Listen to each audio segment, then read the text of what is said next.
Bien, bonsoir mesdames, messieurs, chers collègues, chers internautes. Bonsoir, je déclare cette séance du conseil municipal du 17 avril ouverte avec un ordre du jour assez simple ce soir.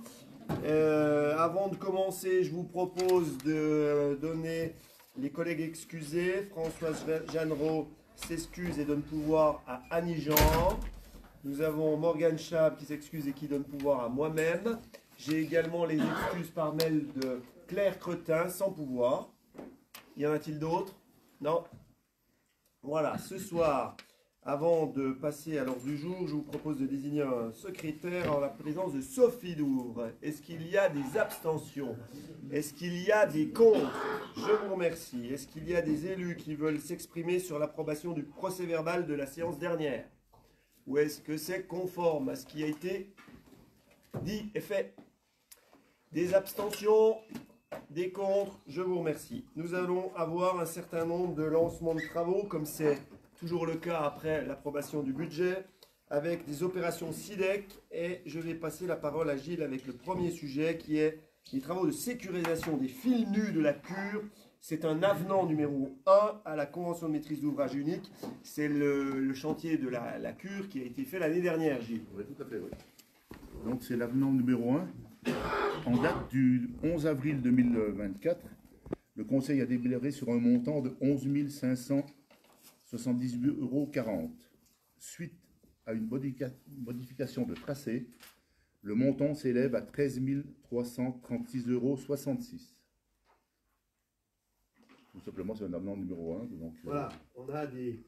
Alors, les fils nus, hein, c'est voilà. Donc c'est des fils qui sont depuis le rond-point de la cure en direction de la rue de la Ferme, voilà, en direction de la frontière, si vous voulez, qui vont être enfuis. C'est on passe en souterrain. En souterrain, tout à fait. Ça, c'est clair pour vous. Et c'est quelque chose qui était prévu, je crois, pas dire de bêtises, dans le marché, qui a été un petit peu devisé, mais abandonné, et qu'on remet là au goût du jour. Parce qu'en fait, le SIDEC a changé de prestataire, et voilà, puis ça traîne un petit peu. Est-ce que c'est suffisamment clair pour vous pour voter, ou est-ce qu'il y a des questions sur cet avenant?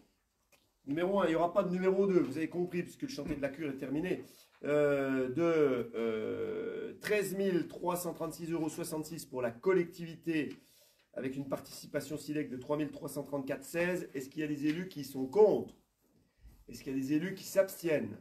Je vous remercie. Deuxième projet SIDEC, éclairage public seul, de l'entrée nord des Rousses, c'est la RN5, Gilles.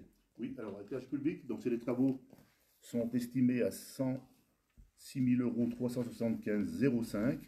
Il ne s'agit que de l'éclairage public parce qu'on reprend pas mal de bases existantes sur le tracé.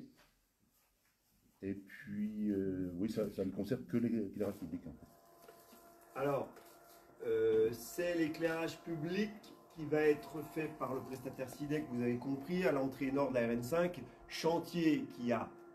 Je vais le donner en questions diverses, mais on va en parler ici, puisqu'on est dans la question de l'éclairage public avant de voter, qui doit commencer par la commune le 12 mai, mais qui a déjà commencé, comme vous avez vu, avec la neutralisation des voies montantes, la neutralisation du parking de l'Entreloup, etc., parce que nous avons une première opération du syndicat des eaux, qui devait commencer aujourd'hui, mais ils sont aux intempéries, vous avez vu que l'hiver est revenu, donc ça va commencer dans la foulée. Donc l'opération est débutée. Et là, ce que vous propose Gilles, c'est en fait notre opération éclairage public des trottoirs, hein, puisque nous avons pris parti d'éclairer, comme c'est le cas dans la traversée livrée déjà du centre-ville, les cheminements piétons, et de ne plus éclairer la route. Voilà, je crois que c'est assez clair pour vous, on le redit. Donc de 106 375,05 €, chose qui a été vue entre des élus, entre le cabinet de maîtrise d'œuvre, et puis qui devra, la conférence téléphonique que j'ai eue tout à l'heure, encore être revue par notre cabinet le SIDEC. Il y a encore des choses à revoir sur cette proposition. Mais en tout cas, ça ne changera pas le coût. C'est des implantations plus qu'autre chose. C'est assez clair pour vous sur cet avenant quand même important? Enfin, cet avenant, pardon, non, c'est pas un avenant, ce lancement de l'opération. 106 375 euros 05. Ouais? La subvention n'est pas très élevée. Non. Non. C'est le déclarage public des mâts. Vous savez, on met du qualitatif, on met du. Enfin, c'est les mêmes mâts que vous avez choisi l'uniformité de ce qui est fait déjà depuis le rond-point du Gapinson. Voilà.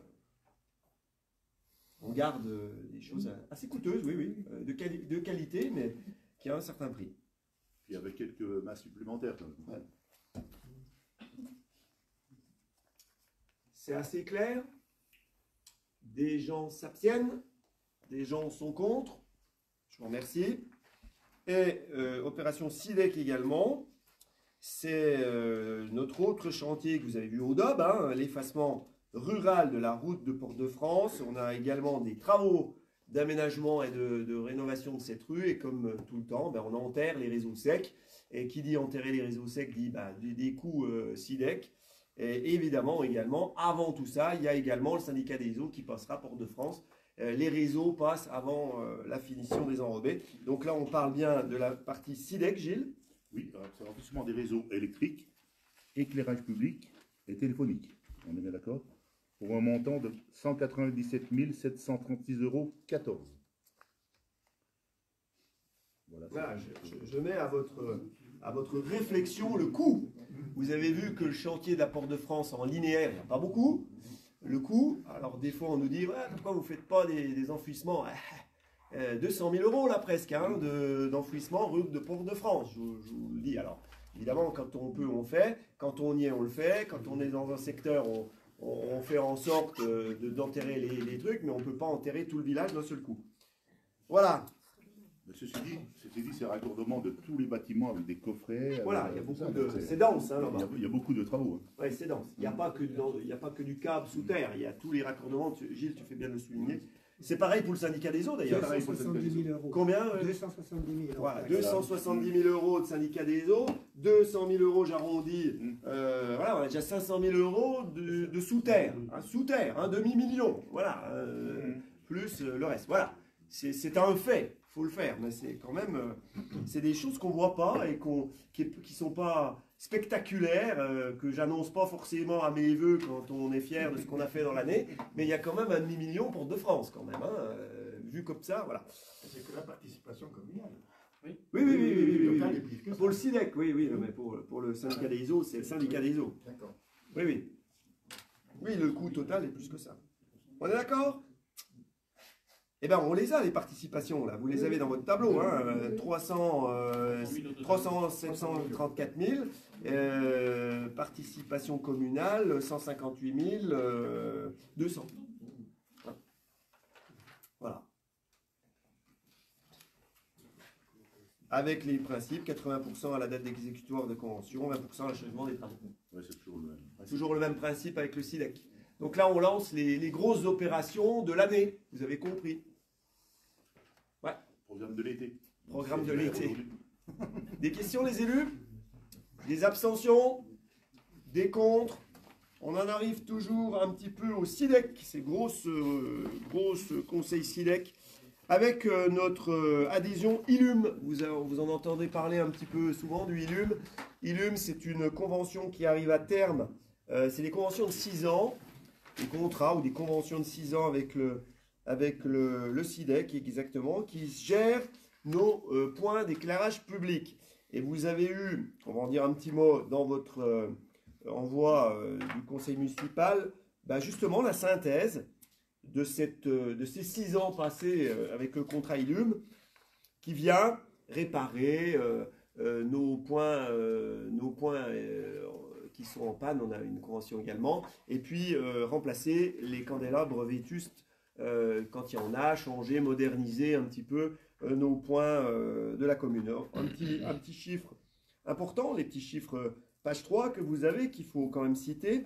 On a 71 armoires quand même sur notre modeste commune, 730 points lumineux, quand même, et puis quand même des points lumineux qui sont assez modernes, puisqu'on en a sur ces 730 quand même 353 qui sont ça doit être du sodium haute pression, Oui. Et puis 340 en LED, moitié déjà. Hein, Oui, qui est d'accord. pas facile, déjà. Et puis en Vétus, vous avez vu, on en a en vraiment très mauvais état, on en a que 40.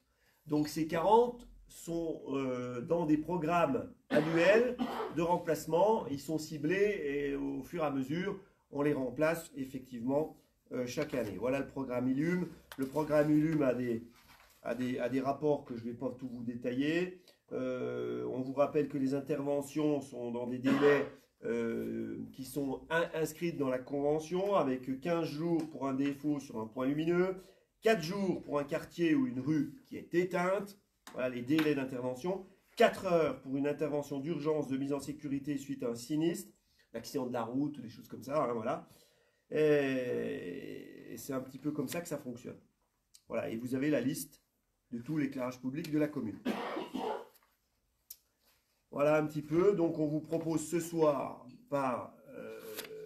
si vous le souhaitez, de réadhérer pour 6 ans à ce programme ILUM, à cette charte, éclairant juste le Jura.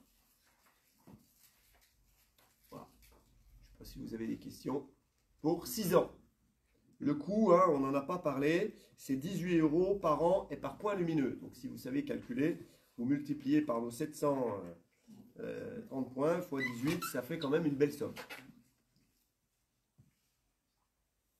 Il y a la formule d'indexation que vous avez sous les yeux, je ne vais pas la commenter.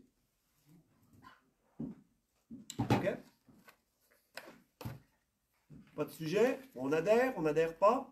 Qui est contre adhérer au service ILUM? Qui s'abstient?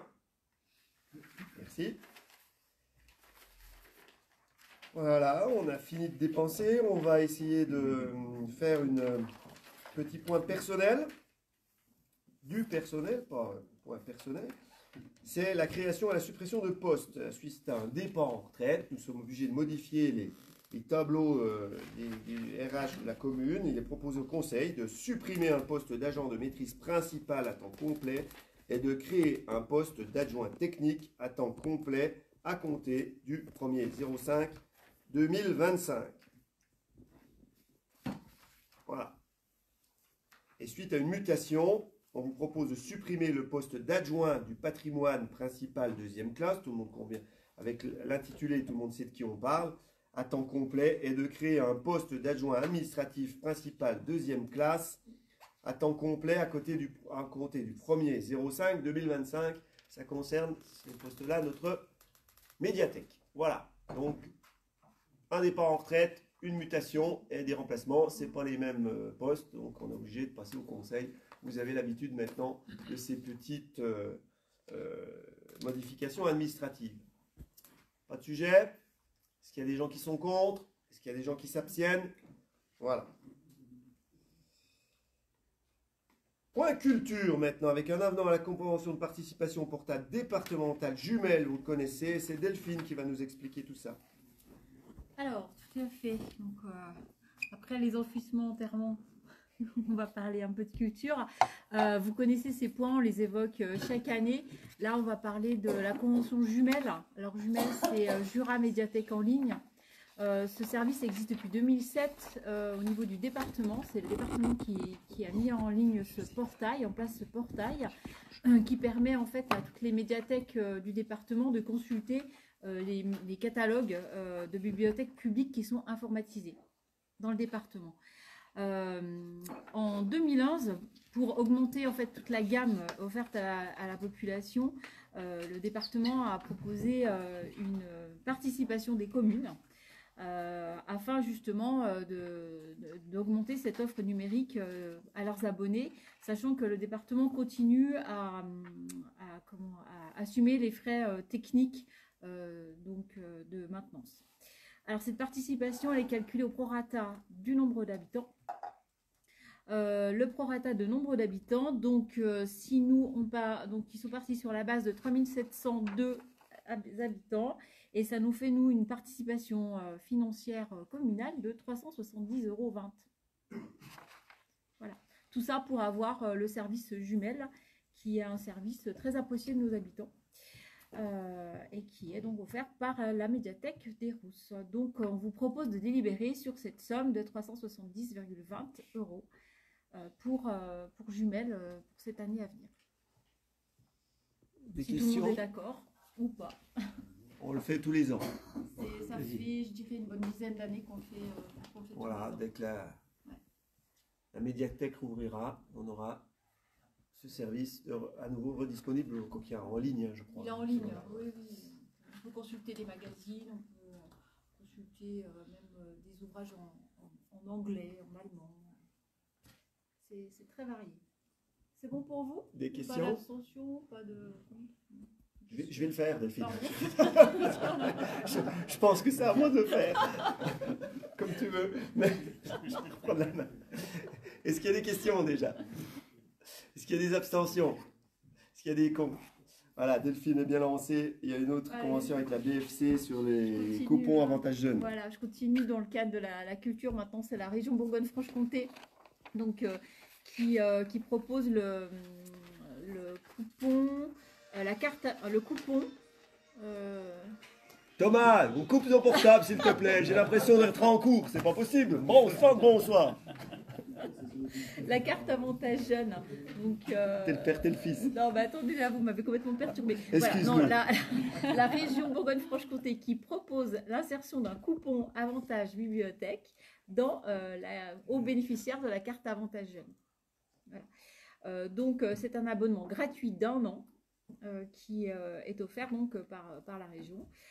Et donc, la région rembourse les montants à la commune et le montant est de 5 € par coupon. Voilà, donc la commune s'engage bien sûr à inscrire gratuitement pendant 1 an les détenteurs du coupon avantage bibliothèque. C'est un contrat qui est valable du 1er septembre 2025 au 31 août 2026. Alors, c'est le maire qui doit dire. Très important, c'est quand même important pour nous tout ça. Voilà, on rigole, mais c'est un sujet très important pour les jeunes, voilà, un peu de culture, voilà. Ça change un peu des téléphones. Je pense qu'on ne peut pas ne pas accepter d'avoir cet avantage-là. Hein? On est tous d'accord, des abstentions, des contre, et là tout le monde se dit on a déjà fini, mais non, non. On a prévu un petit quelque chose quand même. Liste des marchés signés par le maire. Je crois qu'il n'y a pas eu de question de remonter, donc normalement ça doit être acté. Et puis on a une petite intervention, on a 3 interventions ce soir des délégués aux organismes extérieurs. On essaye d'intervenir pour vous informer de ce que font nos délégués qui représentent la collectivité dans les organismes extérieurs. La première ce soir à s'exprimer au nom du syndicat mixte du Haut-Jura, c'est Sandrine. Non mais je voulais vous tenir un petit peu informé parce qu'au mois de mars on a eu 2 conseils, on en a eu un le 14 mars et un autre le 28 mars. Donc le 14 mars c'était le DOB. Alors on a fait le débat d'orientation budgétaire et puis on a également nommé le directeur de la régie assainissement en la personne donc, de François Cusenier. Et puis on a rappelé donc que la régie allait être dotée d'un conseil d'exploitation avec 7 membres, donc 1 par commune adhérente. Et puis nous, pour nous les Rousses, c'est Gilles qui fait partie qui est membre du conseil d'exploitation. Voilà. Et puis donc voilà, le 28 mars on a adopté donc le CFU donc, qui a vocation à remplacer le compte de gestion et le compte administratif, et puis on a adopté le budget primitif 2025 à cette occasion. Alors oui, parce que je voulais revenir, on a parlé le dernier conseil, il a été évoqué les contributions, les participations des communes à différentes comment je pourrais dire aux différents services dont le syndicat mixte s'occupe, notamment la piscine, parce que la piscine elle est un petit peu déficitaire. Alors c'est pas nouveau, mais jusqu'à présent on absorbait régulièrement Donc la piscine, elle fait partie du budget principal. Donc, le 14 mars, au moment du DOB, on s'est dit, qu'est-ce qu'on va faire pour cette piscine? Ce serait bien éventuellement qu'on augmente les contributions. La commune des Rousses, on était à 56 000 € pour la piscine. 57, exact. 399,60. Et puis finalement, donc on a beaucoup discuté de ça et on n'était pas tous d'accord, mais on a augmenté 10% les contributions pour pouvoir essayer de rééquilibrer un petit peu. Donc on va devoir débourser en 2025 63 139,56. Ouais. Donc ça correspond à une augmentation de 10%. Pardon? Le déficit, il est comment? Le déficit De la piscine. Je n'ai pas les montants précis. Hein. Tu sais, c'est comment? Je sais pas. Je vous ferai passer moi les parce qu'en fait. Au déficit de 400 000 €. Ouais. Je vous ferai passer le compte rendu du conseil syndical du 28 mars parce qu'il y a tous les chiffres avec tous les budgets annexes, enfin tous les résultats, les excédents enfin les excédents et puis les déficits pour des services. D'augmentation. Pour équilibrer un petit peu les déficits, entre guillemets. Et la contribution, elle n'avait pas augmenté depuis combien de temps? Alors si, la contribution elle a augmenté l'année dernière de 2,5%. Mais ça n'avait pas augmenté depuis plusieurs années. Et il s'avère que l'inflation... En fait, on aurait dû suivre un peu la courbe de l'inflation. Voilà, c'est ça. Exactement. Et On a sauté le pas, là. on a sauté un grand pas, ouais. Et en fait, les charges... En termes, enfin, ce qu'il faut savoir sur la piscine, c'est que l'eau, enfin, le cubage, enfin, on a beaucoup diminué le volume d'eau et d'électricité, mais par rapport, enfin, les coûts ont beaucoup augmenté en 2022, 2023, 2024. Voilà. Ce qui fait que ça fait de grosses différences. Voilà. Donc, et puis parallèlement, on a décidé aussi d'augmenter un peu les tarifs, parce que pareil, ça n'avait pas été augmenté. On avait augmenté un petit peu l'année dernière, mais pas beaucoup. Voilà. Donc, grosso modo, ça a augmenté aussi de 10% tous les tarifs pour la clientèle, les maîtres nageurs, enfin la location par les maîtres nageurs aussi. Voilà. Il n'y a pas eu une modification de chauffage, là? Ça pourra améliorer un petit peu. Alors, Oui. si. Par rapport au Par gaz, contre, il y a un problème oui. de compteur, là, justement, sur la chaufferie. C'est un problème qui est en train d'être résolu. Enfin, les services sont en train de se pencher sur la question de... C'est un problème de compteur. On se demande s'il n'y a pas un petit problème. Le compteur a pris... ouais. Tu parlais d'inflation, mais on chauffe au bois, on ne chauffe pas l'électricité, on est au Ah, gaz. mais il y a de l'électricité quand même. Non. Il y en a quand même. Effectivement, là, on chauffe au bois. Et puis avant, on chauffait au gaz. Oui, mais justement, donc ça devrait... C'est moins. Ça va améliorer le... Ah bah ça... Ça va pas diminuer le déficit. Ah bah Non, si, le déficit, non, mais le il aurait chauffage, dû être oui. beaucoup plus... Enfin, ça aurait été beaucoup plus important si on était resté au gaz. Ah oui, on avait fait des belles économies en 2019-2020. Mais c'est quoi qui creuse le déficit? C'est les charges du personnel, enfin l'inflation, les charges du personnel, et puis le coût d'électricité, et puis de l'eau. Et comme j'ai bien compris, je crois que la piscine vaut moins qu'avant, au niveau des journées. La régie, enfin, au niveau des recettes de régie, ça également, on a fait un meilleur chiffre. Enfin, il y a eu plus d'entrées, il y a eu 7 000 € de plus en régie. Voilà. Qu'est-ce que je voulais... les autres participations de la commune, c'est le tir, la SPA, la plateforme. Ça n'a pas beaucoup évolué. On est resté stable. Voilà. Pour la plateforme, le doublement de la plateforme, il est toujours d'actualité. L'agrandissement de la plateforme. Oui, ça va être sur 2025. Là. Enfin, je dirais qu'il est toujours d'actualité, mais on manque un peu de poids d'approvisionnement. Ben oui, justement, c'était le sens. Ça m'inquiète un petit peu. C'était le sens de ma question. Est-ce que c'est pertinent de doubler la surface alors qu'on... Il n'y a pas eu une réunion là sur les coûts? Oui, il y a une réunion lundi Ouais. à ce sujet-là. Avec Bach, on a eu une réunion. Effectivement, au niveau de l'approvisionnement, on est un petit peu en C'est déficit. limite, hein. On est en déficit à cause du monde de la plateforme. Oui. Il n'y a pas que les Russes, les Russes, les Renault. Je suis un peu d'accord avec elle.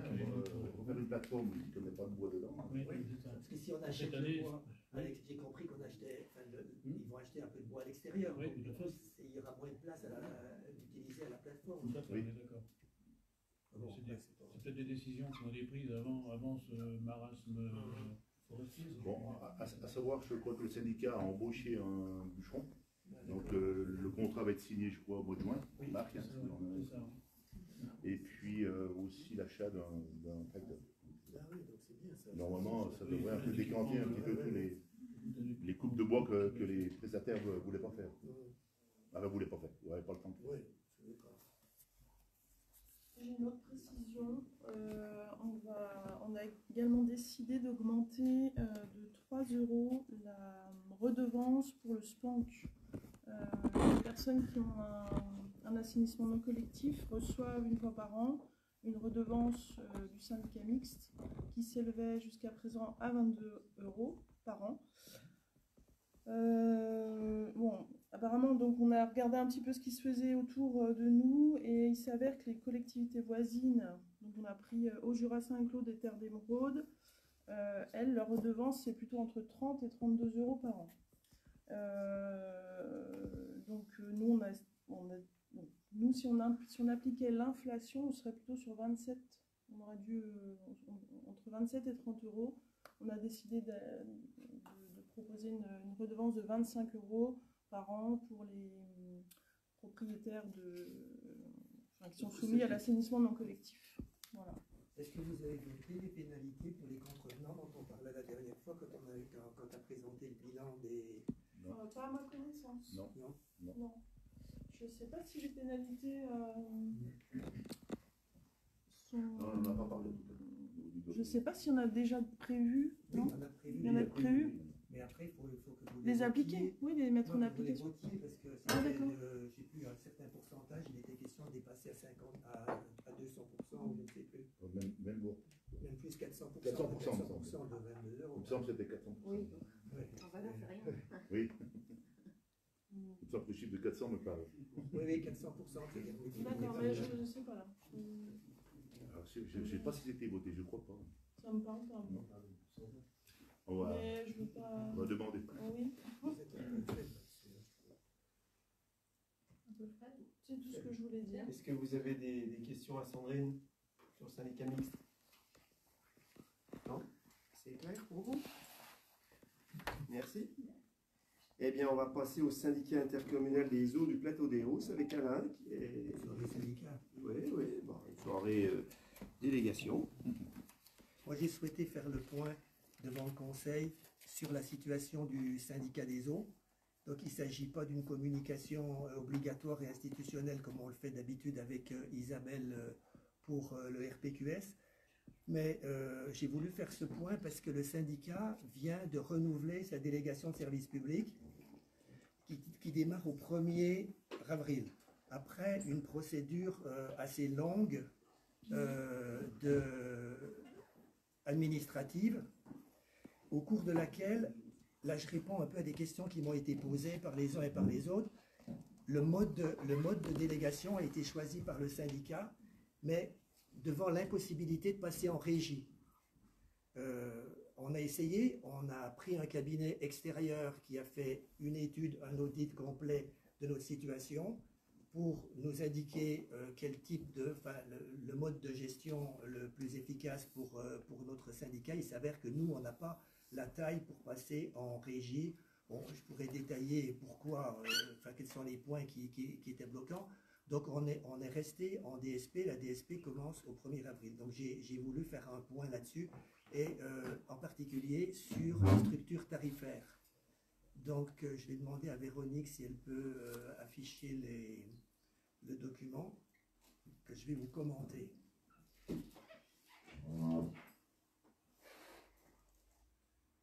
Alors c'est info SIE 2025.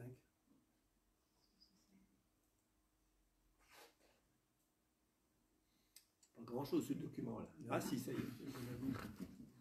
C'est ce document-là.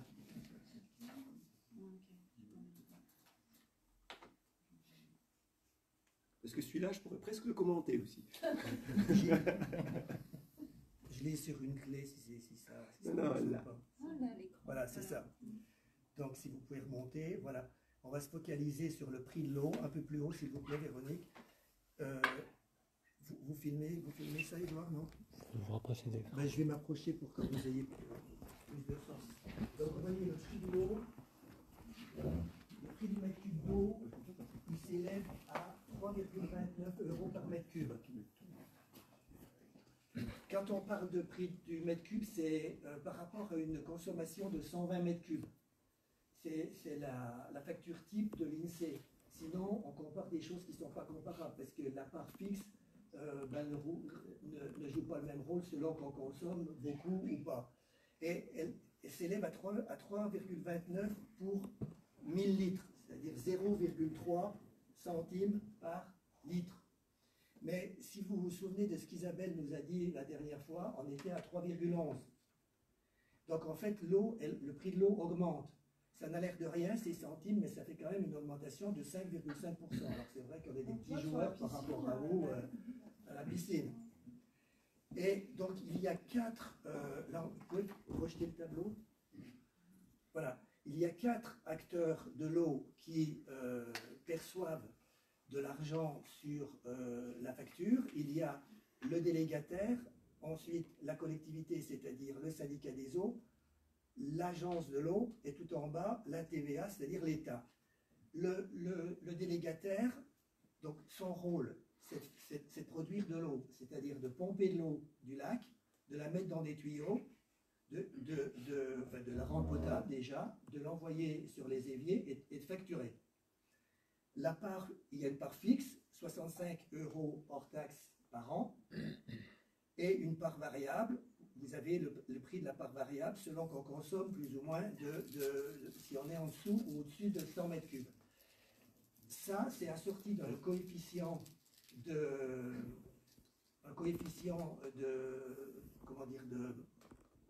révision régulier qui est basé, je vous l'avais dit, sur un indice composite. Michel m'avait posé la question, un indice composite qui est un indice de l'INSEE. Ça, c'est le prix au premier. C'est le prix maintenant qui sera applicable au 1er avril, applicable sur la facture de juillet. Vous remarquez que, enfin peut-être pas, mais que la part fixe annuelle, elle était de 69 €. Dans le précédent contrat, elle est de 65 €. Donc en fait, l'augmentation du prix de l'eau n'est pas consécutive au renouvellement de la DSP. Le 69 à 65, ça fait une baisse de 5,5. Donc le prix de la part fixe du délégataire baisse. Pour ce qui est du syndicat, que fait le syndicat? Donc son rôle, c'est la gouvernance du service, c'est-à-dire de programmer les investissements, de définir le prix de l'eau, puis aussi d'équilibrer le budget, puisque l'eau paye l'eau, c'est-à-dire que le budget de l'eau ne peut pas être imputé au budget général de la collectivité. Et donc, en fait, les dépenses sont couvertes par les recettes des ventes d'eau. Les prix ici ne sont pas indexés, ça fait 10 ans qu'on ne les a pas bougés. La part fixe annuelle, elle est de 40 €, et puis vous avez les parts variables selon qu'on consomme plus ou moins de 100 mètres cubes. Au total, la part fixe, l'abonnement pour l'eau potable, c'est 65 plus 40, c'est 105 €. Donc les gens qui nous disent qu'ils payent je ne sais combien, ils payent 105 € pour l'eau potable. Bien sûr, il y a l'assainissement dans la facture d'eau. Mais pour l'eau potable, la part fixe, l'abonnement est de 105 €. Donc, ça n'augmente pas du côté du délégataire, ça n'augmente pas du côté du syndicat, mais ça augmente du côté de l'agence de l'eau. L'agence de l'eau, c'est une grosse tirelire. Ça marche par bassin, c'est pas national, ça marche par bassin. Nous, on est dans le bassin Rhône-Méditerranée. Le comité de bassin fixe une politique de l'eau. Alors, je vais vous donner les objectifs, c'est par plan de 5 ans. Donc, leur objectif, c'est atteinte du bon état écologique des rivières, adaptation au changement climatique, solidarité entre les territoires, ça me fait penser à la taxe Robin des Bois du maire, et reconquête de la biodiversité. Donc, ensuite, sur cette grosse tirelire, elle redistribue des subventions, elle accorde plutôt des subventions aux syndicats ou aux collectivités qui entreprennent des travaux qui vont dans le sens des objectifs qu'elle s'est fixés. Alors, vous avez 3 lignes. Ces deux-là existaient déjà sur la facture précédente. Une redevance pour la préservation des ressources, une redevance sur la consommation. Elle est passée de 0,29 à 0,43. Calculez, vous verrez que ça fait une augmentation qui n'est pas négligeable, hein, même si ce sont des centimes. Et ça, c'est nouveau. C'est une redevance sur la performance des réseaux. Donc pour le moment, c'est 1 centime par mètre cube. Et les syndicats ou les collectivités auront une redevance qui va évoluer en fonction de la rentabilité de leur réseau. Donc ça, c'est pour inciter les syndicats à faire les investissements nécessaires pour que leur réseau soit rentable. Ça marchera aussi pour l'assainissement. Donc nous, on a un réseau qui est rentable à 80%. Je pense qu'on restera, j'espère en tout cas, dans des redevances. Ça, c'est le meilleur des cas. Ça a été appliqué à toutes les collectivités cette année pour démarrer. C'est 1 centime par mètre cube pour toutes les collectivités. À partir de 2025, eh bien, ils feront l'évaluation de l'efficacité des réseaux et puis ça va évoluer. Ça ne pourra pas descendre en dessous de 1 centime. Tout ça, là, ça représente 12% de votre facture d'eau, les redevances. Quand les redevances augmentent de 40%, ben évidemment, la facture d'eau augmente de 5%. Donc encore une fois, l'augmentation du prix de la facture d'eau cette année n'est pas liée au changement de DSP. Et puis 5% des services de l'État. Alors si ça représente 12% plus 5, 17%, ensuite on se répartit le reste, je vais vous donner la répartition exacte. La collectivité, c'est-à-dire le syndicat des eaux, perçoit 36% du prix de l'eau, et puis 47% la part du délégataire. Voilà. L'assainissement, je ne fais pas de focus sur l'assainissement, parce que l'assainissement est différent. Il y a 4 systèmes d'assainissement différents sur le syndicat des eaux. Pour nous, au Rousse, c'est le syndicat mixte du Haut-Jura. Sandrine vient d'en parler. Simplement, dans la facture d'eau, curieusement, c'est indiqué syndicat des eaux et l'assainissement est dedans, mais nous, on n'a pas de maîtrise sur le prix du syndicat des eaux qui est passé en régie. Est-ce qu'on peut descendre, Véronique, s'il vous plaît? Voilà, plus loin. Donc j'ai voulu ici faire un focus sur la ressource, sur le lac. Donc, chaque année, on investit beaucoup d'argent. Je vais vous donner les investissements, par exemple, qu'on a pour améliorer le réseau de ces dernières années, depuis qu'on est élu, puisqu'on arrive un peu vers la fin du mandat. En 2020, 759 000 euros, c'est pas rien. Hein. En 2021, 1 103 000 euros de renouvellement de réseau. En 2022, 912 000 euros. En 2023, 674 000 euros. En 2024, 713 000 euros. C'est ce que vous avez vu. C'est les travaux qui vont du lac au collège. Et pour 2025, 1 330 000 euros qui sont prévus. Alors on vient de parler de la Porte de France avec 270 000 euros. Il y a plus d'1 million d'euros à l'Adois. L'entrée nord de la RN5, 70 000 euros.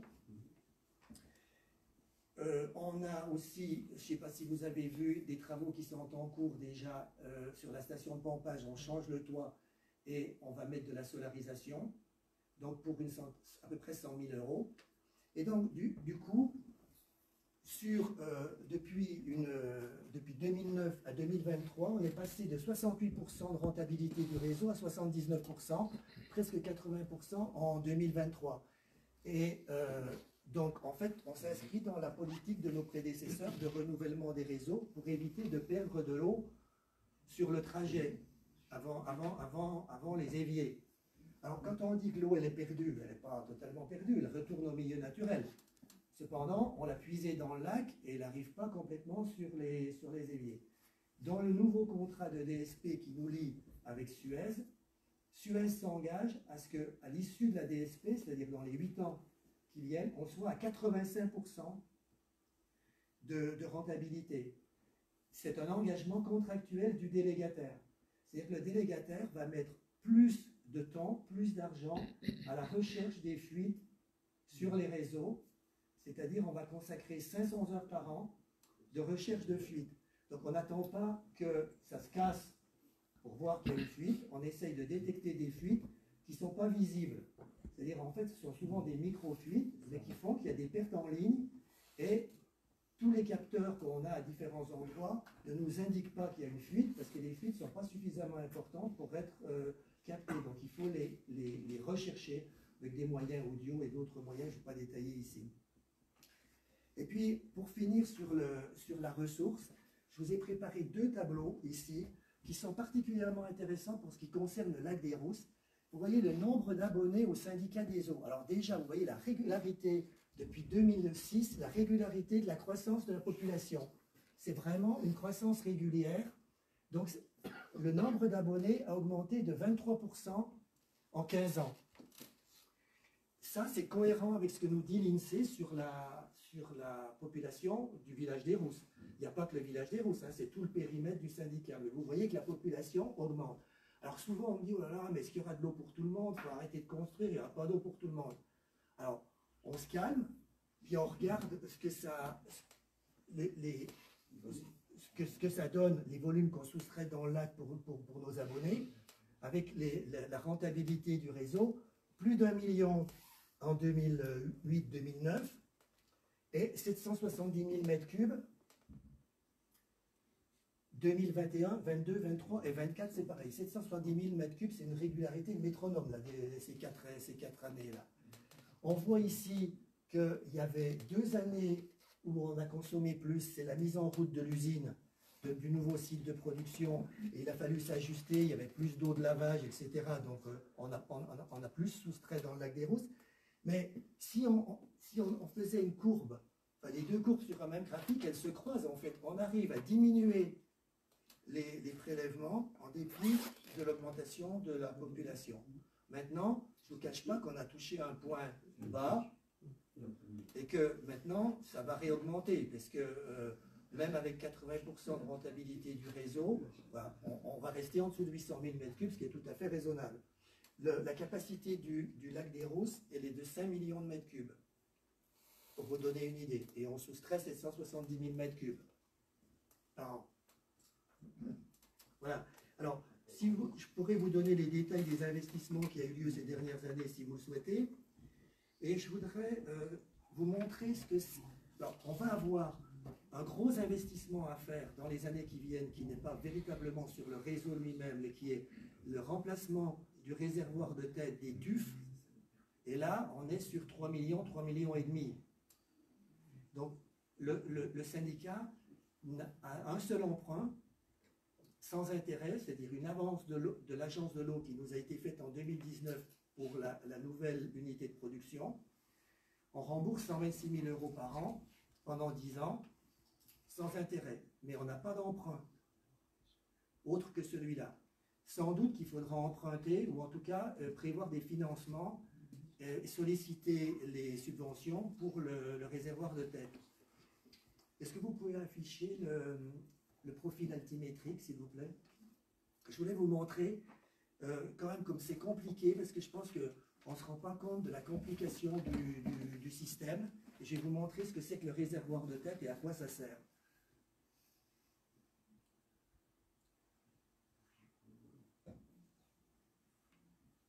C'est quoi ça? Chez nous.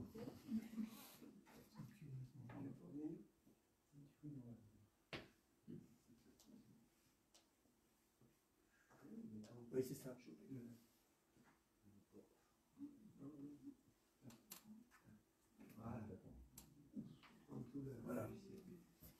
Donc, je vais vous expliquer comment ça marche. Ça, c'est un profil altimétrique, c'est-à-dire c'est un plan en fonction des altitudes du réseau. Donc, ce n'est pas la géographie, c'est l'altitude.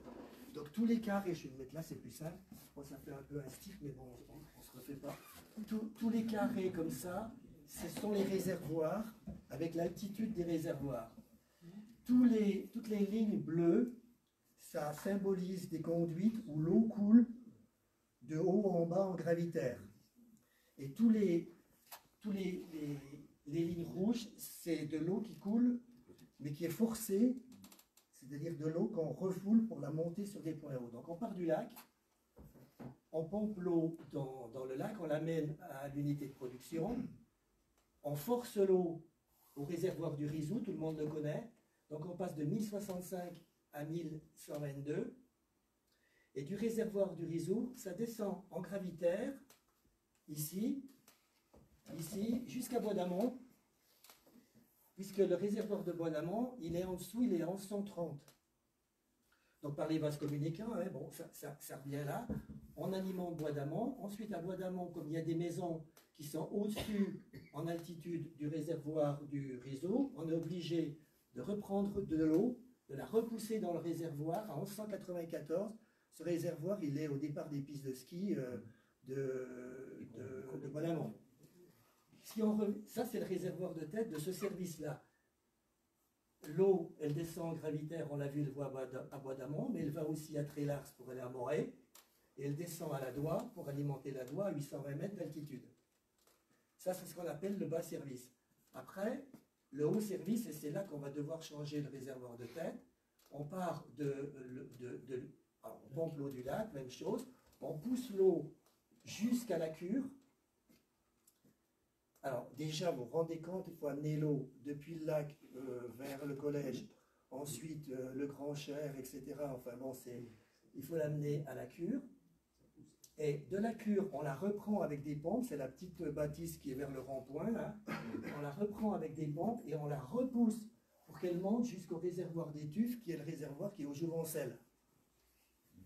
De là, l'eau, elle descend, alors en gravitaire, accrochez-vous parce que c'est compliqué, elle descend par la piste rouge des Tuffes jusqu'au bord de la Nationale 5, en face de la SPTT. Sur la droite, quand on va en direction de la Faucille, il y a une petite maison en face de la SPTT. Donc là, on reprend cette eau, on la repousse encore plus haut jusqu'au réservoir des DAP. Donc vous voyez qu'on est au réservoir des DAP, il est le long de la piste de ski alpin de la Gaston-Côté, c'est ça, hein? Et à 1356, donc là on est à 1065, on est déjà à 300 mètres plus haut.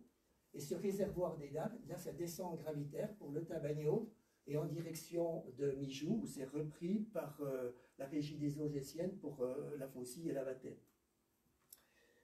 Alors le réservoir des Tuffes, c'est celui-ci qu'on va devoir changer, je vais vous expliquer pourquoi.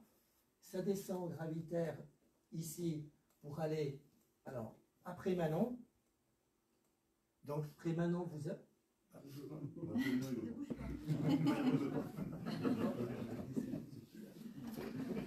Alors, à Prémanon, tout le monde voit le réservoir de Prémanon qui est au col après le CNSL. Ça descend en gravitaire à la Combe du Lac. Là, ça a l'air de rien. Hein. Vous vous rendez compte que ça va depuis les Tuffes jusqu'à la Combe du Lac. Là, on est derrière le village de vacances, à 1235 mètres d'altitude. Ensuite, ça va à l'Anjou. C'est la même altitude, mais c'est pas tout droit parce que ça passe le long du lac de l'Amoura, ça descend au Fournais et ça remonte sur le réservoir de l'Anjou. Mais comme c'est à la même altitude, c'est bon. Ensuite, ça alimente l'Anjou. Ensuite, ça va jusqu'à l'Amoura, au réservoir de la Combarbet, qui est vers le carrefour du Bruchet, oui, le carrefour principal de l'Amoura. Ça alimente l'Amoura. Ensuite, ça descend sur les Éterpais et ça alimente la Villeneuve, les Éterpais. Et ça descend au Gitalet, c'est-à-dire Sémoncel à 1025 mètres d'altitude. Le réservoir du Gitalet, il est au-dessus de Sémoncel, derrière, là où habite le maire de Sémoncel. Bon, c'était pas... Voilà. Et puis, ça descend jusqu'à Montépile, et en fait on alimente jusqu'au virage des Moulins dans les lacets de Sémoncel. Donc vous voyez la complication du système. Et ce réservoir-là, il alimente tous les autres réservoirs. Évidemment, quand le réservoir à certains niveaux, les réservoirs baissent, et ben ça sollicite ce réservoir-là, qui lui-même sollicite la station ici, qui sollicite la station ici, qui renvoie de l'eau, etc. Mais ici, c'est 2 fois 400 mètres cubes, c'est-à-dire 800 mètres cubes. Et ça veut dire que si un jour on avait un problème pour alimenter ce réservoir, soit que les canalisations sont cassées, soit qu'on a un problème d'électricité, etc., étant donné que la consommation elle est 2000 mètres cubes jour en période de pointe, même plus d'ailleurs, en période de très forte présence touristique, on est dans les 3000 mètres cubes, on n'aurait que quelques heures pour intervenir sur le réseau, donc il nous faut un réservoir beaucoup plus grand. Donc l'idée c'est de faire un réservoir de 2 fois, alors là ça va être un gros truc, de 2 fois 1000 mètres cubes, et on est dans le processus d'achat du terrain. Ça aurait dû déjà être fait, mais bon, ça prend un peu de temps. Donc on va devoir changer ça, mais du coup on va devoir aussi changer les pompes ici pour renvoyer l'eau, parce que vous imaginez bien que la pression petit P, là, elle est forte, puisqu'on va monter de 23 mètres d'altitude le réservoir. Voilà. Quelques informations sur le syndicat des eaux. Je ne sais pas s'il y a des questions, mais en tout cas, c'est complet. Profitez-en. Merci. Ouais. La performance de la complexité dans les zones, vous l'avez écrit, avec 80% fiabilité de réseau. Oui. Justement, en 80%, on se situe comment par rapport à la moyenne nationale? On est mieux. On est mieux. On est au-dessus de Grenelle. Oui. Grenelle nous imposait 65, 66, je ne sais plus. 80% c'est bien, mais en fait ça veut dire des investissements. Enfin, tout l'argent que le syndicat reçoit passe en investissement. C'est fait pour ça. C'est fait pour ça, exactement. C'est fait pour ça. Très bien. Tu voulais intervenir, Thomas? Le reste de la consommation, elle est entièrement due à l'amélioration du réseau. Il y a aussi une baisse de la consommation dans les ménages. Il y a les deux. Il y a les deux. La baisse des ménages, on était à 102 il y a quelques années, de mémoire, on est à 95 mètres cubes par abonné, ce qui ne veut pas dire grand-chose parce que ça dépend de la structure, mais c'est une moyenne. Donc 95 mètres cubes par abonné, mais on se rend compte que c'est en fait un phénomène qui est national. La baisse de consommation par abonné. Ça vient, non pas que les gens soient vertueux, à mon avis, j'y crois plus, mais c'est l'équipement ménager. Je pense. Qui a amélioré un petit peu. Voilà, qui a amélioré. Voilà. Qui est plus efficient. Ouais. Voilà, donc il y a moins de consommation. Après, nous, on essaie de modérer les prélèvements sur la ressource pour protéger la ressource, mais comme je le disais déjà une fois, il faut vraiment maintenir un équilibre, parce qu'on se tire une balle dans le pied, moins on consomme d'eau, moins le syndicat a de recettes, et moins il peut renouveler son réseau. Donc il faut arriver à quelque chose d'acceptable. Pour le prix de l'eau à 3,11, je regardais des villes comme Saint-Claude qui sont quand même beaucoup plus denses, ils sont à 3,95 je crois. Et puis Isabelle nous avait fait une comparaison la dernière fois pour le RPQS. On voit que dans les réseaux qui sont moins étendus, avec plus de population au kilomètre, évidemment, ils payent moins cher. Moi, je reçois des courriels, par exemple, de quelqu'un qui me dit qu'il habitait, enfin bref, on ne va pas dire où, parce que, mais évidemment, dans une zone très urbaine, en terrain plat, où il y a un tout petit réseau, et en fait, l'eau, elle est à 2,60. Ben oui, mais nous, quand on voit la complexité du truc, c'est quand même... On est sur un réseau 100% haute surface aussi. Oui, alors c'est ça dans aussi. dans le coût du prix. Hein. Parce que forcément, quand c'est de l'eau souterraine, elle est beaucoup moins chère à traiter. C'est ça. Par exemple, la régie des eaux gessiennes, ils ont, bon, on l'a déjà dit la dernière fois, ils ont 95 000 abonnés, donc nous on est des petits joueurs à côté. Mais en plus, ils n'ont pas de traitement. Parce que l'eau, elle coule du Jura et elle est potable quasiment sur leurs 7 points de source. Donc là, il suffit d'avoir un truc à UV, puis un peu de chlore, et puis l'affaire est faite. Voilà. Chaque territoire est différent et a ses avantages et ses inconvénients. Et nous, effectivement, le relief en est un. On vient d'avoir la démonstration. Est-ce qu'il y a d'autres questions au syndicat des eaux? Tu rappelles combien il y a d'abonnés? Je ne sais pas si tu l'as dit. 5000. 5000. On vient de passer les 5000 abonnés. Ouais. Alors 5000 abonnés, ça fait à peu près 9000 personnes si on prend on additionne les populations. Mais ça compte pas la population touristique. Donc c'est difficile à évaluer. Maintenant, il y a quand même une chose, c'est comme on a le pompage en continu et qu'on a accès à ces données, on voit exactement la fréquentation touristique. Et je suis d'ailleurs étonné que les gens responsables du tourisme ne se basent pas non plus sur ce genre de données, parce que là, on sait exactement s'il a fait beau, s'il y avait de la neige. Enfin, On pourrait croiser les données. on peut les effectivement. croiser. Oui. Ouais. D'autres interventions pour le syndicat des eaux? On parle beaucoup de la consommation d'eau, mais on ne parle pas de l'évaporation, qui est 2 fois supérieure à la consommation. Égale à la consommation. Égal. C'est 740 000 mètres cubes d'évaporation, 742 000 contre 775 000. Mais ça veut dire que quand vous êtes sur votre serviette, je ne sais pas si tu es sur ta serviette au lac, mais Il n'a pas le temps. on en est Tu casses la fin. croûte. Puisque l'évaporation, c'est surtout un phénomène d'été et un phénomène diurne. Donc quand on est sur notre serviette, on a à peu près 25 litres seconde pour l'alimentation humaine. Hein, donc c'est une moyenne. Mais disons que l'été, c'est plutôt 30 litres seconde. On imagine 30 litres seconde.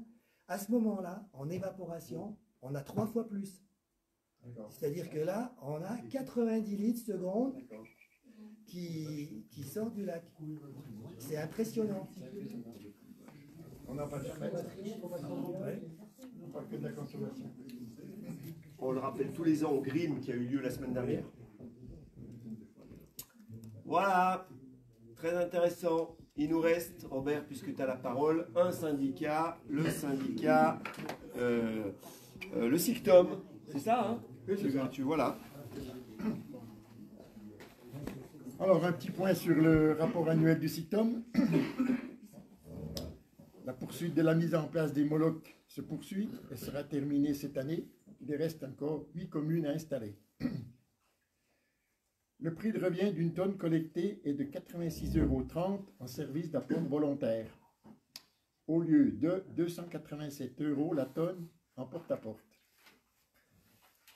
On a noté une baisse des tonnages en bac gris, moins 3,13% pour 9680 tonnes.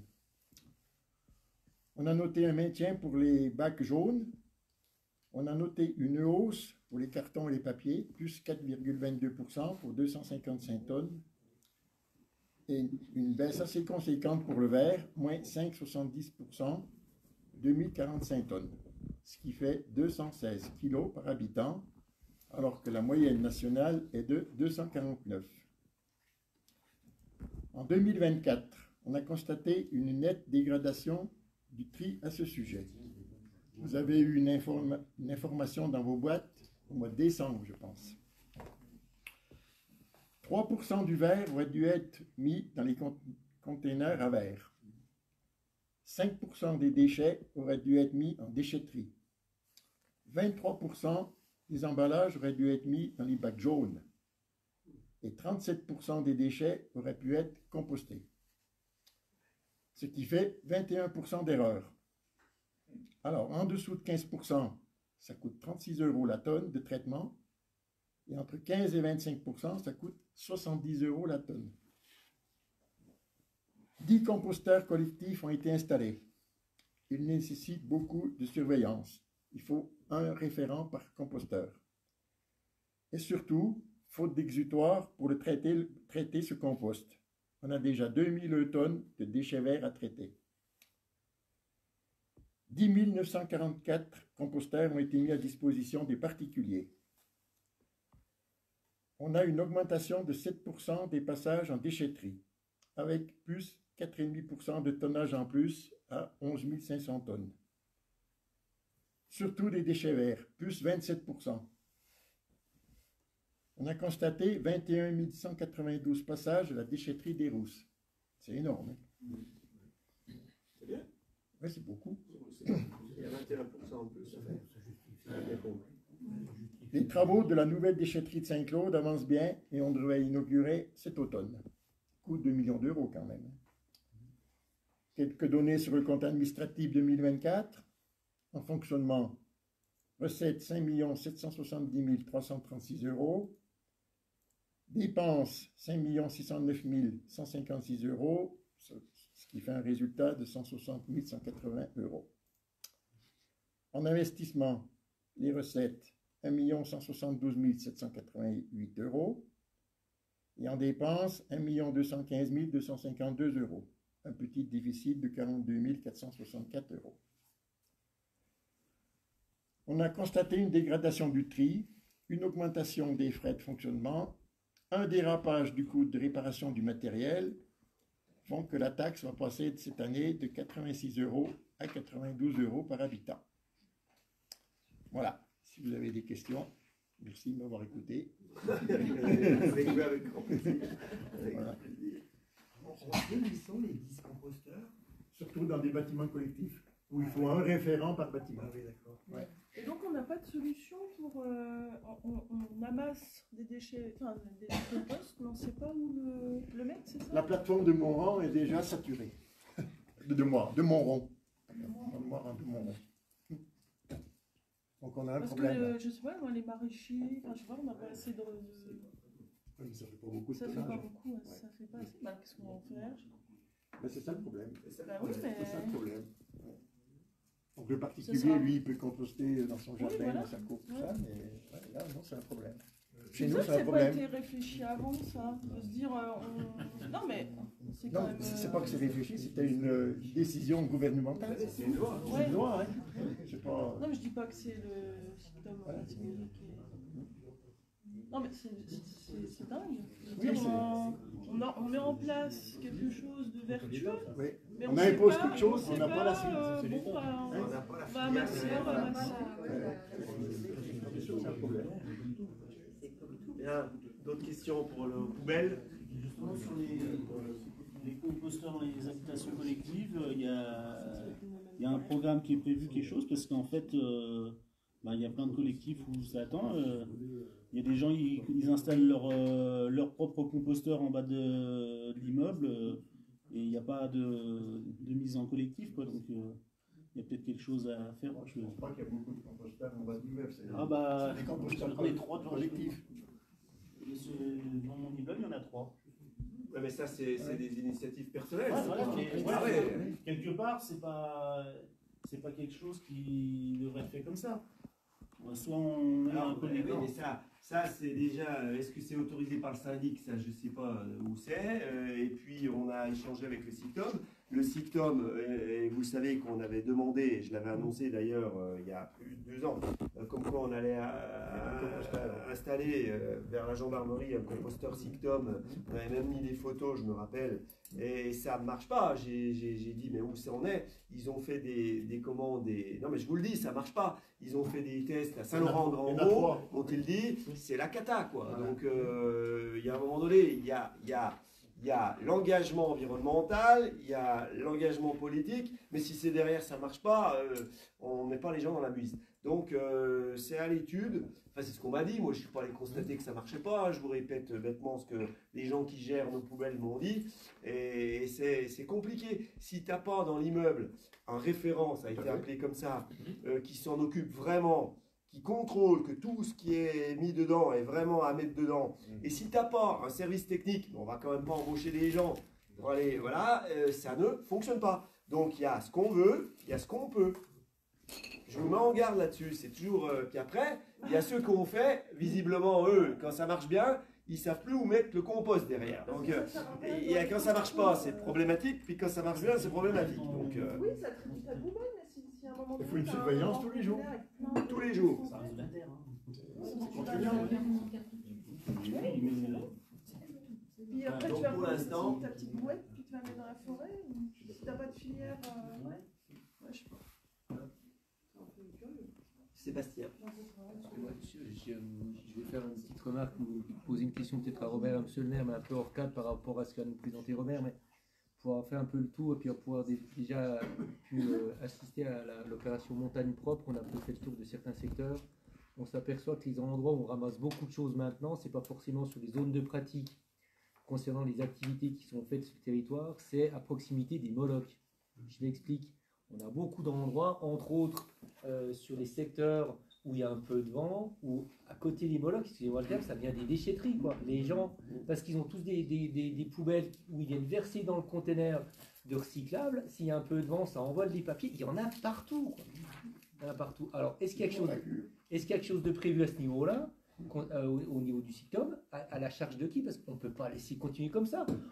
On envoie des gamins avec l'école ou le collège pour ramasser des papiers pas loin des molocs. Je suis désolé, ça va à l'encontre de ce qu'on veut faire, quoi. Donc, je ne voudrais pas ternir le rapport de Robert, mais il y a un vrai sujet concernant la propreté à proximité des molocs. Ça, c'est une question, encore une fois, de civisme. Et puis, je trouvais, moi, que ça allait beaucoup mieux qu'avant. C'est le retour qu'on a sur nos services techniques autour des molocs. Ça va beaucoup mieux qu'avant par rapport à deux choses. C'est l'effort du syndicat qui fait des collectes supérieures sur notre commune. Donc déjà, parce qu'on a des tensions touristiques élevées chez nous. Donc ça a été revu, ça va plutôt mieux qu'avant. Alors voilà, c'est des épisodes un petit peu... On retrouve, j'ai pas dit qu'il n'y avait rien. J'ai dit, il me semble que ça va mieux qu'il y a 4 ou 5 ans. Voilà. Après, ça n'empêche pas que si tu amènes tes poubelles avec du papier dans une corbeille à papier et que ça s'envole, ben c'est à la charge, je dirais, de celui qui le fait, quoi. Je ne sais pas comment on fait. En plus, il y avait aussi que les services techniques passent tous les lundis matin. Oui, nous, ça nous mobilise du personnel. Hein. Sur notre commune. Ils font le tour des molocs, mais ils ne vont pas en dehors. Ils ne vont pas dans les champs. Ramasser ce qui est envolé. Non, mais non. Il y a un vrai degré d'attention à avoir quand même. J'ai constaté, par exemple, ceux de la bio qui sont proches de l'ancienne Biocop. Les couvercles les grands couvercles des molocs étaient même soulevés. Ça, c'est le vent. Ah ouais? Ouais, il faudrait que la personne qui remet les couvercles soit vigilant et les mette dans le sens. Ça dépend dans quel sens le vent. Ouais, mais tu peux les mettre perpendiculaires. Comme ça, t'es tranquille, tu vois ce que je veux dire. Mais le monsieur, il si fait pas. Couvert dans le sens du vent, ils sont. Bon, bref. Ah non, mais je parle pas des couvercles comme ça, je parle vraiment il l'a mal remis, quoi. Mais tu mettrais des palissades autour des molocs déjà. Des palissades qui font que quand il y a du vent, ben, au moins tes prospectus s'arrêtent avec la palissade. Il y a des endroits où ils sont en plein vent et alors il faut essayer de faire attention, ils ne vont pas se coiter. Si une palissade, c'est une déchetterie. Le doute, c'est une déchetterie, ça l'est moins que, oui, que dans les champs. Des papiers qui partent là. Oui, aussi. C'est demander parfois des haies, des choses. Voilà. On avait des idées. Pourquoi pas, mais. L'autre jour, on a bien eu il y avait un moloc qui fumait parce qu'il y a quelqu'un qui a déposé sa cendre chaude dans le moloc. Donc le moloc a pris feu.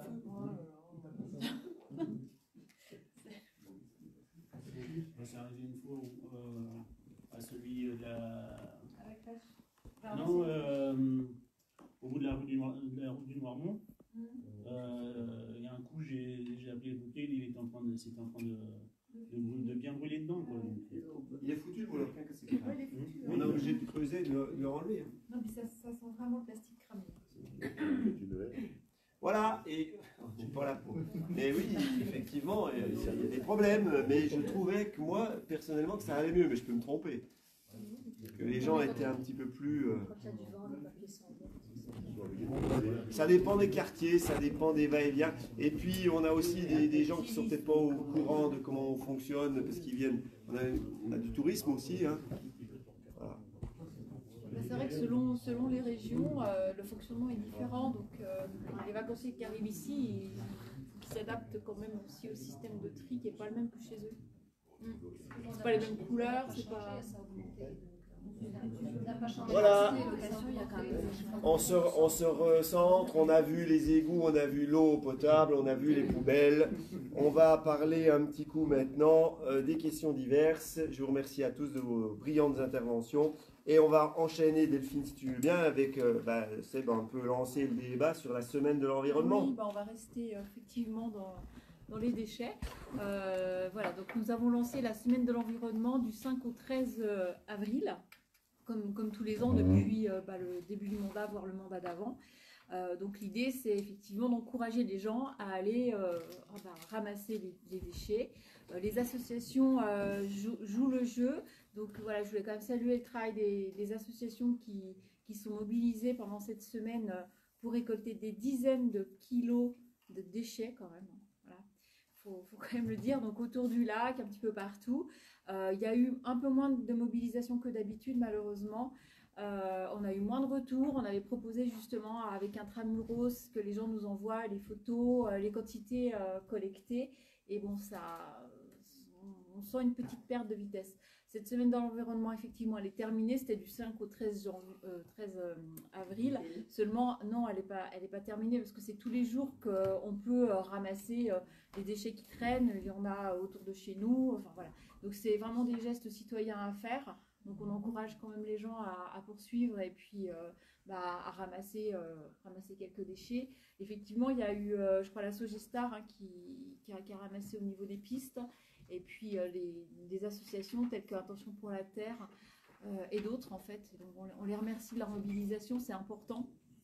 Et puis continuons à être sensibilisés, quoi. C'est le petit message qu'on peut passer.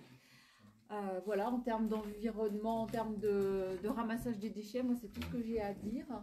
Je sais pas ensuite s'il y a des Merci à tous ceux qui ont participé, comme d'habitude, évidemment, comme d'habitude. On n'aimerait pas le faire, mais bon, voilà, c'est comme ça. Ça va plutôt pas trop mal, je trouve, quand même.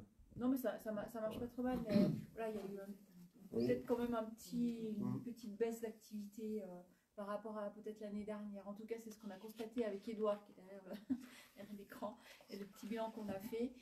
Mais voilà, continuons, faut pas lâcher cette initiative, il faudra qu'on la reconduise. Et puis, c'est à chacun de se mobiliser, quoi.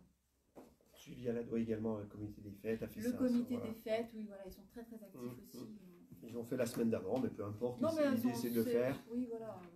La semaine, enfin, la date n'est pas vraiment importante. Elle est proposée. Surtout, voilà, en termes de communication, c'est pour impulser quelque chose. C'est pour ça qu'on avait mis ces dates. On aurait pu mettre le mois ou le mois de l'environnement. Enfin, c'est toute l'année. C'est tous les jours. C'est tous les jours. Voilà. Merci. Je peux préciser que Transorganisation peut nettoyer du site de départ et d'arrivée à la Darbella. D'accord, voilà. Voilà, nickel, très bien. Oui. Bon, après, c'est aussi via les associations. Enfin, c'est vrai que c'est important d'avoir un support associatif. Je pense effectivement des grosses associations comme ça qui peuvent mobiliser du monde. Et puis c'est un petit moment d'échange aussi. Hein, c'est toujours sympathique. C'est bien indiqué aussi. C'est bien indiqué, tout à fait. Ouais, faut pas parler que des mauvais choses. Ils sont vertueux, tout à fait. Oui. Tout à fait. Oui. Merci à tous. La RN5, on en a parlé, donc j'ai donné les dates, je ne vais pas en reparler. La Porte de France également, bah si, la Porte de France, travaux, on a parlé du SIDEC, mais on n'a pas donné les dates. Le syndicat des eaux devrait intervenir pendant les vacances d'avril au niveau de d'école, aux alentours de l'école, et faire gentiment les 300 000 € de réseau qu'on a parlé tout à l'heure, avant le mois de juin. Et dans la foulée, nous, on fera pendant les vacances scolaires. Oui, du mois d'avril. Non, la route de la Porte de France. Ah, juillet-août. D'accord. Et nous, en septembre, Gilles, on fait le reste. Voilà, donc il y aura des problématiques à gérer avec les riverains, avec notre école, bon, pas pendant les vacances scolaires, mais la crèche, etc. Tout ça, il faudra être vigilant dans le secteur. Parce qu'il y aura des difficultés de circulation. Bon, c'est pas non plus la RN5, hein, c'est des routes d'accès à des pavillons personnels, donc ça devrait bien se passer et je compte sur tout le monde pour que ça se passe bien, justement. Voilà. Il nous reste un sujet qui est, maintenant que les routes sont nettoyées, on va pouvoir aller à vélo, et c'est l'opération Mai à vélo qui va être présentée par Gwen. Voilà. Cette année, la commune participe à nouveau à Mai à vélo. C'est un événement national qui encourage la pratique du vélo tout au long du mois de mai. Donc l'année dernière, on a une première participation avec 55 participants qui ont fait 3830 km quand même, malgré une météo qui était quand même pas géniale. Donc cette année, on va renouveler l'expérience avec une programmation enrichie et accessible à tous les publics. Donc pour commencer, on va relancer le challenge d'activité avec un objectif clair, parcourir davantage de kilomètres que l'année dernière. Donc tout ça vaut vélo. Donc ça va se faire via l'application GeoVélo qu'on vous encourage à télécharger. C'est pas très compliqué, il suffit de créer un compte qui est gratuit et puis de vous inscrire dans la communauté Les Rousses. Alors ensuite, on a le foyer des personnes âgées qui va se joindre à nous cette année. Les résidents participeront en faisant du vélo d'appartement.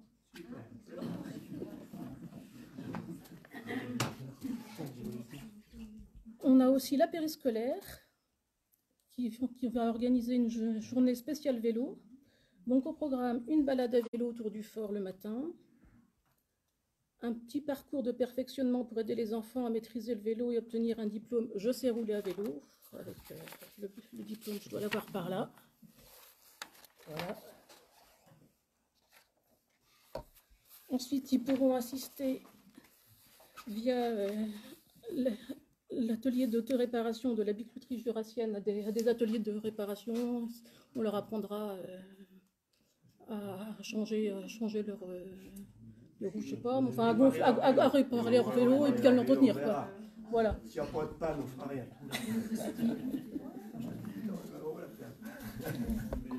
Voilà. Et puis la bijouterie jurassienne sera aussi là pour tout le monde à partir de 16h30 le 7 mai. Donc ça sera ouvert à tous. Donc vous pouvez tous venir avec vos vélos à réparer et apprendre à les entretenir. Ce sera en route alors? Oui, ce sera au niveau du chalet de Julie. Voilà. Ensuite, on va aussi lancer des blabla vélos. Donc ce sont des sorties en groupe pour les adultes afin de permettre aux cyclistes des Rousses de faire connaissance et puis de rouler un peu ensemble. Et puis pour finir, là c'est surtout Édouard qui l'a lancé, un club vélo sur Strava pour les cyclistes plus sportifs. On est obligé de citer toutes les applis, mais Strava, machin. Voilà, allez, pardon. Donc voilà. Je voulais remercier Édouard pour son implication dans le projet et puis tous vous inviter à venir pédaler. Oui, c'est bizarre parce qu'il ne fait pas de vélo. On comprend bien pourquoi. C'était le sujet à ne pas oublier ce soir. J'ai reçu déjà 3 SMS pour être sûr qu'on aborde bien le sujet ce soir. Donc il a l'air d'y tenir. Hein. Voilà. C'est tout bon, Gwen? Ben voilà, c'est des bonnes initiatives, le FPA qui participe, c'est super, les jeunes, tout le monde, voilà, ben, j'espère qu'il y aura beaucoup de monde le 7 mai à 18h30 pour faire du blabla vélo, si j'ai bien compris. Voilà, et voilà, moi je suis malheureusement indisponible. Ben oui, ben si. Voilà. Il me reste 2 choses avant de clore ce conseil.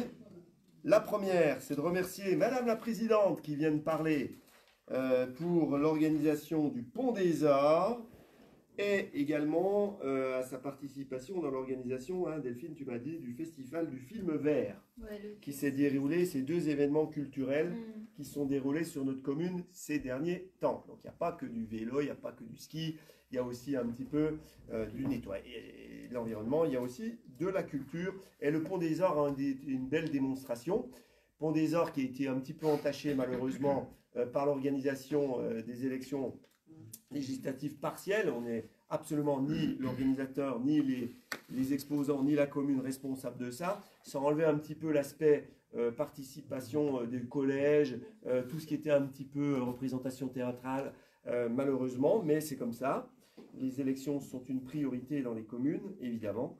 Et par contre, ça a été quand même un succès assez important. Et je crois que tout le monde était content d'être venu dans cette 3e édition du Pont des Arts. Merci à ceux qui ont participé à ces bels événements. Et la dernière chose, j'ai presque honte de vous le dévoiler, mais cet après-midi, il y avait quand même pas mal de chahut-bahut à la mairie. On a vu une licorne, on a vu un palmier. Édouard était déguisé en palmier. Certains élus ont fait la chenille. Il y avait Alain en tête, Bien évidemment, vous aurez compris que c'est une fiction, je suis en train de confabuler, puisque je n'avais pas envie de perdre encore une fois et faire des gâteaux à tout mon service quand je ne dis pas le mot imposé. Voilà, sur ce, n'envoyez pas des SMS pour dire qu'on fait n'importe quoi avec l'argent du contribuable, c'est une grosse bêtise.